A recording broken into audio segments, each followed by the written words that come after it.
Hello everyone, this is Boricua Binks and welcome back to Laika Voices. In the last episode, we got another ending, but it wasn't a good ending and it wasn't the Lou ending I've been looking for. Basically, we had been pretty much on a Margaret route with a lot of Lou mixed in there, but then he ended up dying somehow. We still don't know if he killed himself or he got dragged into the water or what. But anyway, in the end, Margaret and the guide were fighting too much, and we ended up getting screwed over, I guess you could say. The board snapped, and we were separated from them, and we ended up running out of time. So the sun came up and the bridges all collapsed and we died. So that sucked. I was wondering when that would happen actually, when that would be an ending. But anyway, so off screen I have been playing through since the beginning of the game again. Pretty much the same as the last route where we were pretty much bonding with Margaret, but this time we are gonna focus on bonding with Lou. So, the only thing you guys missed was, the usual scenes that I had of bonding with him on the island. So now, after we've bonded with him, this is when we rejoin with Margaret. We move on and eventually find Margaret in a jagged clearing. Margaret begrudgingly lifts her head as we approach, enabling me to see that her face is damp and tear-stained, while her eyes are red and puffy. She's been crying. I shift between my feet uncomfortably. Is something the matter? Margaret's glance moves to Lou. She laughs without humor. Are you keeping an eye on the rest of us to make sure we don't get into trouble? Yep, pretty much. That's not it. Anything could happen, so it is good to stay alert even in daylight. Lou is here because he was also concerned. Well, that's nice. She speaks somewhat curtly, but at least she no longer seems as depressed. Does this mean you don't have something to say? Oh, y'all gonna fight now? Margaret shakes her head. I'm happy to report that everything's in order on this front. I'm glad. This is awkward. Of course, I cannot fully believe that. Margaret isn't saying what's actually on her mind, but I have no way to truly reach her since we haven't bonded in this route. Is that everything? I suppose it is. My words come out slowly and hesitantly, as though she might change her mind if I bide my time. I want to do more, but I cannot think of what else I could do for her. Then goodbye. Wow, rude. Margaret, I'm trying to make sure that Lou doesn't die this time, okay? Just because I'm choosing Lou over you doesn't mean I love you any less. If you need anything, we will be close by. Yes, thank you. I'm sure I'll see you soon. Her response is sincere. It is enough to ease some of my worry. I smile, though weakly. We leave her be and head off on our own. It's good to know the others are well. Others being only her, since we didn't really talk to the guide. We have nothing to do with our time now. Even I can't ignore the wistful tone in my voice. Something is tugging at my heart, trying to tear a piece away. Lou seems uncomfortable with my lowering mood. He stares out into the woods rather than at me. I think I'll go to the shore. No, because this is how you always end up dying, bro. Well, okay, maybe that one time, but still. This must be when he gets the shell. His words snap me back to hard reality. What? Why? I saw something earlier that I'd like to check out. The shoreline is dangerous. Whatever you saw could not be worth the risk. Lou actually laughs, a sudden sound that's as close to snickering as it is to sputtering. Watching a Nyx drag itself across the shore in the middle of the day would be worth the danger, in my opinion. Dude, this is why you ended up dying last time, okay? You're too cocky and arrogant sometimes. Alright. I was only joking. We've seen this before. Seems to work on grown I'm men. still going, though. Don't worry. I'll be careful. We talked about this. Alright. This one I'm gonna say, I will come.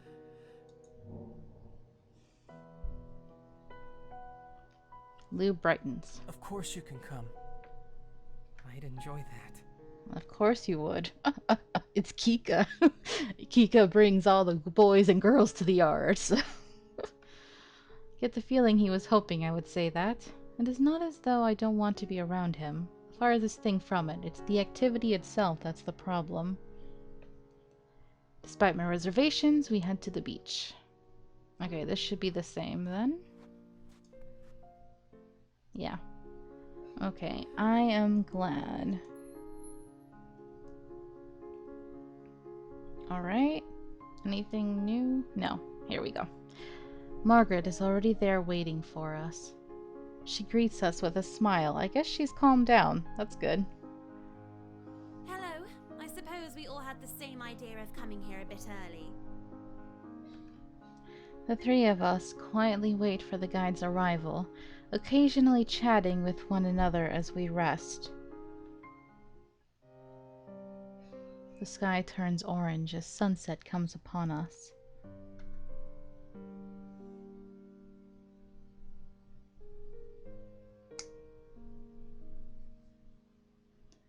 As the color seems to drain from the world, being consumed by the fog, the guide makes his appearance. Lou avoids eye contact with him. It's almost time.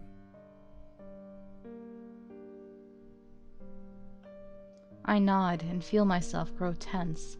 We truly are about to return to those bridges. All of us wait in an uncomfortable silence until night falls.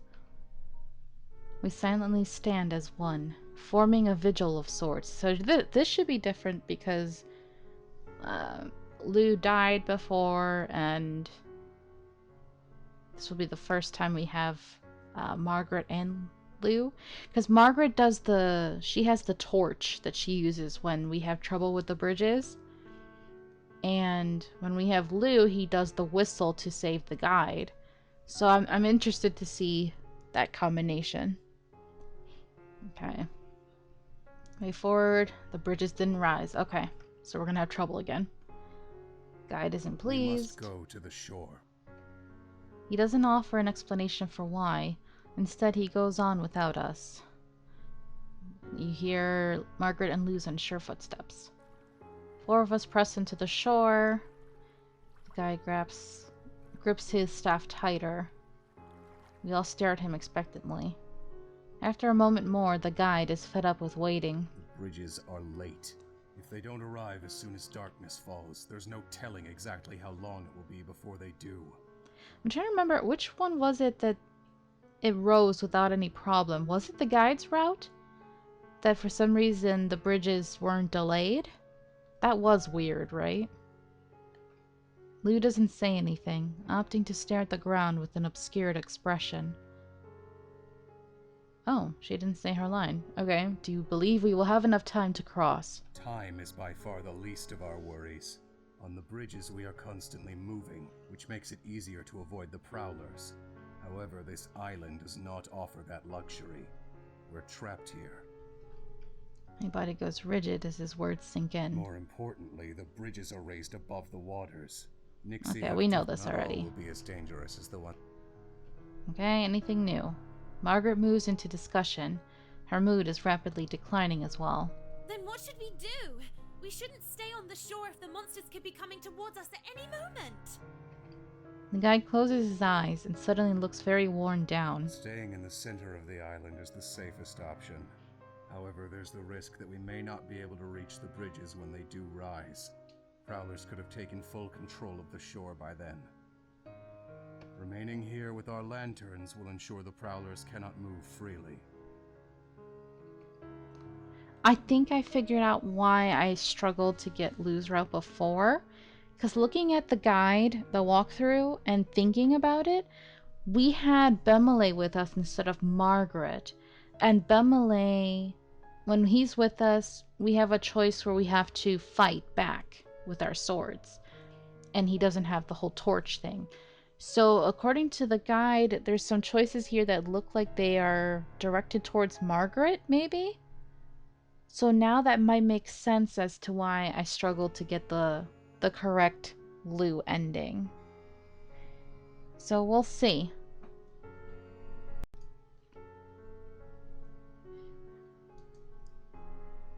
Okay, so our options are thin. I will not be kept on this island for another day, so the shore is where I will be. You may wait at the edge of the forest, or even at the center of the island if you fear being attacked. If the prowlers come between us and you fail to make it to the bridges, I will leave you behind. Yeah, your typical douchery. If you were staying by the shore, perhaps I could be positioned somewhat further back from you. And then the others could stay further back still.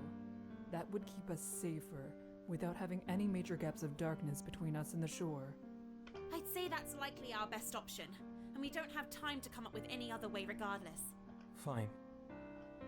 Settled on the matter, the three of us begin to move away from the guide. Take my place in the middle of the shore while Margaret and Lou hover closer to the island's core on the line between dirt and sand. After getting a sense of where they are, I turn my gaze ahead.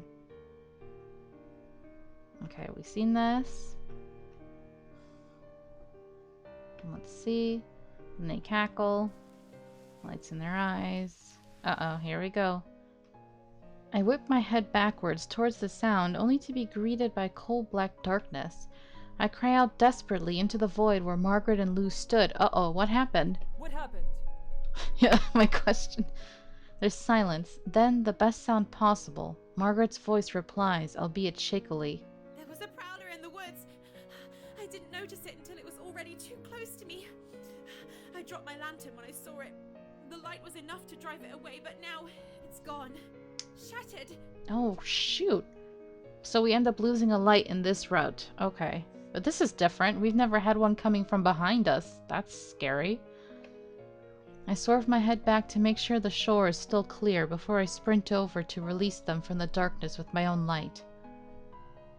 Margaret stares down at the ground dejectedly when I arrive.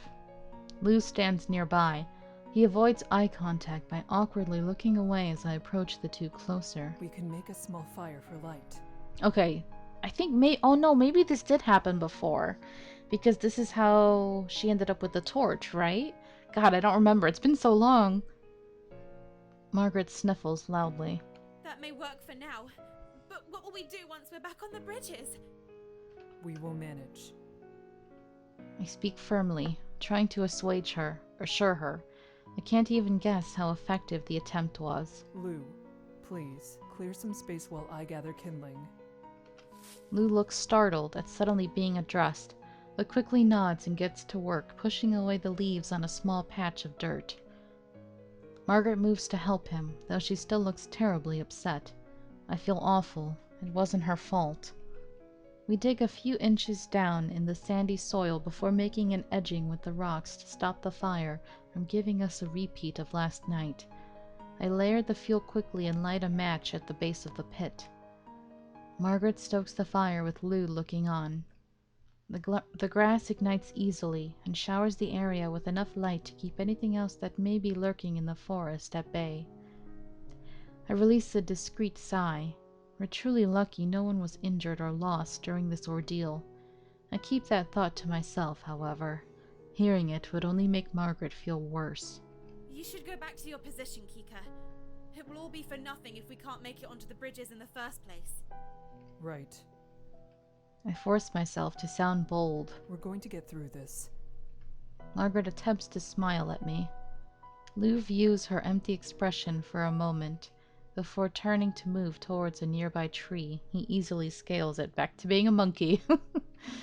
Absolutely puzzled, Margaret and I watch each movement as he lifts himself into its branches. I figured there's not much of a chance any Nixie will get a hold of me here. They won't climb. His voice is lighthearted with an easy confidence. Well, I won't bother trying to argue with that logic. Margaret has shaken off some of her sorrow, being in a better mood now. I smiled to myself.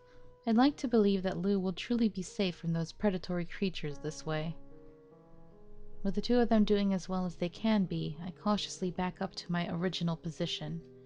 I return my full focus to the shore. As we feared, this is becoming a pressing situation. More prowlers rose from the waters while my attention was on those two. Okay, so this is when he's in danger, and I'm gonna do what I did before and just wait for Lou to save him. I mean, it's the same as watch. But okay. Okay, piercing whistle. This is Lou. Do you want someone or not? Okay. Let's see. Wait. Okay. Watch the guide. I'll be back by the fire soon. Okay. To our lead. Return to the fire. I was going to. Okay. Okay. What's happening? Okay. We're glad he's safe. We're not out of this yet. Gripping my lantern, I watch over everything and everyone in sight. After an untold period of time... Okay, it starts to rise. Or Nixie. We have to leave. Okay. Thanks to his position, he's able to board it without confrontation. Look to my lantern. Will this light alone be enough to cause them to disperse? This is why Margaret gets the torch. Come on! Margaret's shout cuts straight through my thoughts. Yeah, she's awesome. She's advancing towards me, holding onto a heavy stick with the end set on fire as a makeshift torch. The sight is striking. It won't last long! We need to get through now! She needs not say any more. The three of us push our way forward. As we advance, Margaret relays her plan. We'll toss the branch when we get close. The smoke spewing off this thing is making it even harder to see than usual. So you tell me when it's time, Kika. Okay, this makes sense. This is why the walkthrough says now I'm supposed to tell her when. Okay. I can do that. The shore approaches closer and closer, and every single one of the Nixie turn their attention towards our small group. Now. After alerting Margaret, she gives her all to hurl the flame ahead of us while avoiding setting the bridge itself on fire. The monsters flee from the torch. A path is clear. We waste not one moment sprinting towards the bridges. We don't stop until we find the guide. We haven't been left behind. Okay. Lou looks as though his legs might fall out from underneath him. Normally, I wouldn't ever say anyone on these bridges are lucky. But we are. Margaret chimes in, equally as amazed and exhausted. I don't know how we managed to do nothing wrong. That feels far more fitting for this journey. Yeah. We treasure the moment of triumph for a little more before the guide ends his silence. We need to start walking. We've already lost much time as it is. I quickly straighten myself out and mull over our current situation. We start to consider how we are going to travel now that we only have 2 lanterns. Well, the three of us could walk together. If there's one person close by, I can't imagine it would make much of a difference having another. Furthermore, I believe we've all taken enough risks for each other already for this to not be a problem. Margaret, her consideration touches me. I smile gratefully at her. I think it would be fine if we all stayed together. Okay, we'll do that then. Thank you. Okay. Close in on Lou. Is this when we have that talk I again? wanted to thank you. for Looks like only- it. He's happy. Thank you for saying that. It was no trouble. Alright. Are we gonna talk again? Okay, one is following us. Glance over at Lou. Lou, Okay, this is the same discussion. Let me just skip. Yes, please do. Okay, so this should be the same discussion, right? Yeah. Here we go. So she says, the unnatural black water has a great deal of magic within. That is the most reasonable source of the bridges. If this maze is formed without an intelligent creator, that would explain its treacherous nature. Lou doesn't say anything on the topic, merely staring ahead. The guide breaks his cautious steps, testing the security of the bridge. Where I am now is solid. Uh-oh. You only need to reach this position. Oh no, this is where Lou dies. I want to hope that this won't happen this time. Oh, I'm nervous. Oh no. Okay, it's time. Lou moves ahead of us onto the strange bridge. We make our way. Lou finally makes it. Okay. Oh, please no. The boards creak ominously, like they are protesting my first— Oh no! No, it happened again! Is Lou gonna die this time? Again? Okay. We know what happens here. This is when it grips her leg. Oh no, Lou! He did it again, didn't he? Okay, so she has to crawl. Oh no. Can we save him this time because Margaret's here? I'm only hoping. Dread. Margaret and the guide. Oh no. Lou! Please don't die again. Can't we have a happy ending, please? Please. That's all I want. Okay, rush to his aid. Oh no. The strength of Nixie. Bring the light here! Come on, Margaret. Come on, girl. Oh wait, but you dropped your light.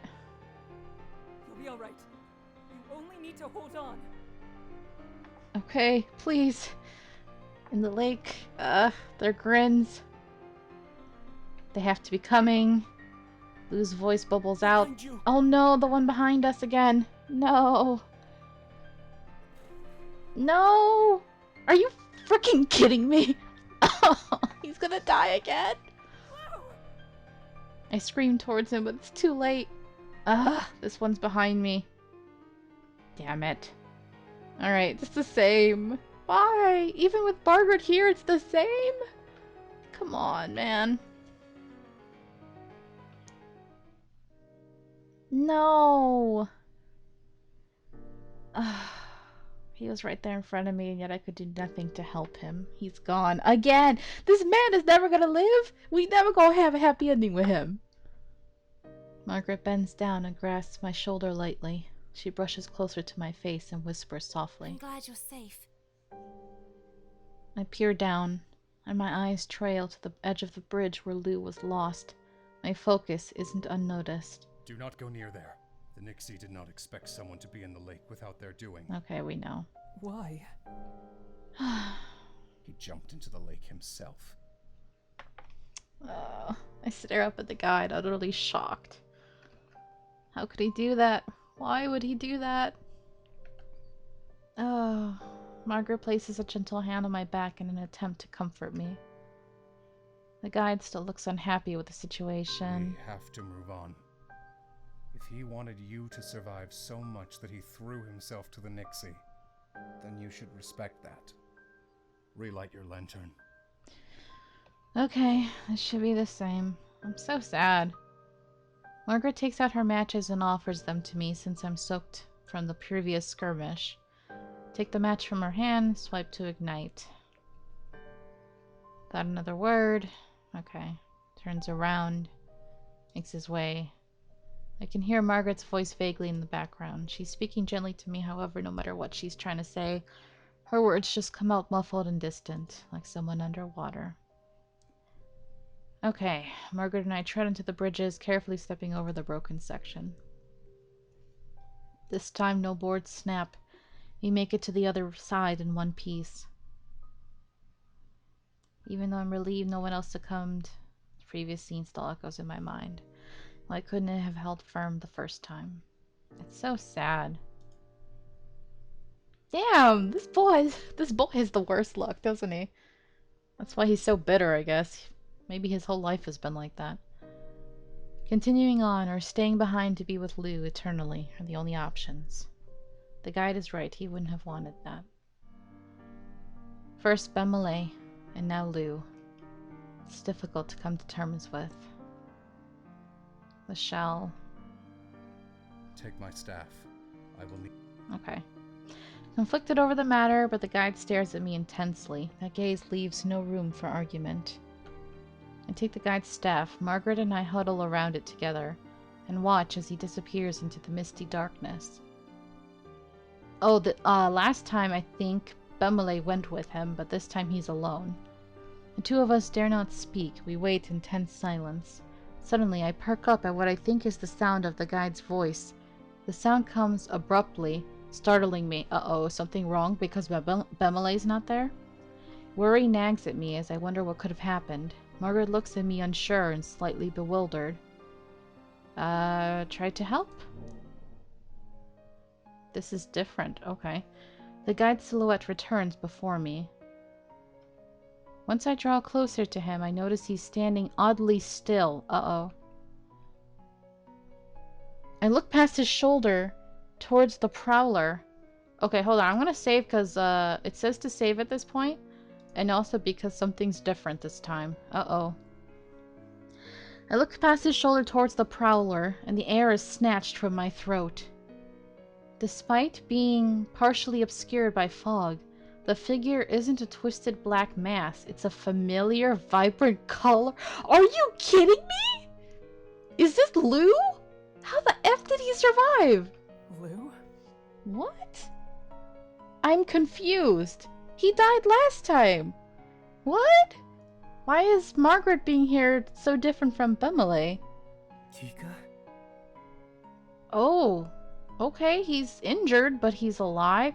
He's missing a finger. Holy crap, poor guy. They took a finger. Jesus. Damn, boy. That sucks. But hey, he's alive. I'm shocked. Oh my god. I am shocked. He replies with my own name.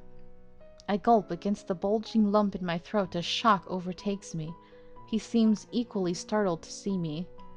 Tears begin to drip from my eyes and flow freely down my cheeks. I take an incredulous step forward. He's here. I sniffle as I get a good look at his face. I'm so glad. Wow, what miracle! His eyes drift downwards as sorrow overcomes him. Please, don't be. I can't make it. I'm hurt. Oh, he does look pretty bad. He wipes his face with his hand and stares at me helplessly. My eyes widen. Of course he must be after what he... I have to do something. I can't accept that. I will carry you. Yeah, he's scrawny enough. I peer through the mist to get a better look at him. The dark and fog makes the night practically opaque. However, I wince it empathetically as I realize it looks like he's missing a finger. I can only imagine what the rest of his wounds look like. Eek. Lou's voice grows hoarse with emotion as he takes in the sight of me. You need to stop trying to save me, Kika. You can't. If I make it to the other side, I'll still die. Which we know is true, unfortunately. He lets out an uncomfortably out-of-place chuckle. And it's not even because of my injuries. They're going to kill me for what I did. There isn't a way out. I'm trapped. Oh, this must be it, guys. This is the Lou route we've been looking for. Finally! How can we save him? How can he have a good ending? He wipes himself again. The admittance leaves me stunned. Lou may have made mistakes, but could they truly justify an execution? It's fine, though. I'd rather you remember me as someone who was able to help for once and just forget about seeing me here than continue making everything worse by staying. Please leave. I won't give up. There has to be a way. I clench my jaw in mounting frustration. It doesn't matter what will come when we reach the other side. How could he just expect me to let go of him again, after everything that's happened?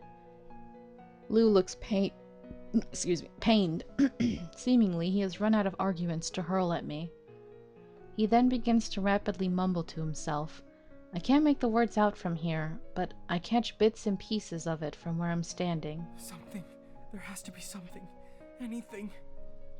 What can we do? He seems to come to a conclusion, and laughs and sniffles sadly to himself. There isn't, is there? You found me again, and I can't change that. Suddenly, Margaret comes near, lured by all the commotion. Lou backs away from me, shuddering. What's going on? Margaret almost trips over herself at the situation. In front of her, she gapes at me, alarmed. Where were you? Why were you so far back? There isn't any time to inform her. Lou seems to be in shock. I lock my eyes onto him and harden my voice so it's undeniable. I can tend to your wounds. We'll relight the other lantern, and then we'll be able to keep moving forward. It isn't too late. Lou grits his teeth, but his face is full of more determination than I've ever seen. Hope rises in my chest. Don't bother. It won't help now. The delicate feeling growing inside me completely dissipates. He's committed to giving up. Lou pauses to interject another awkward laugh. This time it is almost unsettling. Nixie aren't afraid of light. They use it to track who's on their lake. What? Are we getting lore? Is this what I've been waiting for? Oh my god. Ooh. Is this how Lou was able to survive traveling alone before? Okay, guys. Well, we're going to leave this episode right here. I don't know how much longer this route is going to take, so the next episode might be short, but we'll see. So thank you so much for watching. I hope you're enjoying this. This has been good. And until next time, have a nice day. Bye! Thanks for watching. If you enjoyed this video, please leave a like and subscribe if you haven't already. And also make sure to ring the bell for notifications for new episodes. You can follow me on Twitch, where I stream every week. And also, follow me on Twitter for updates. Until next time, have a nice day. Adios!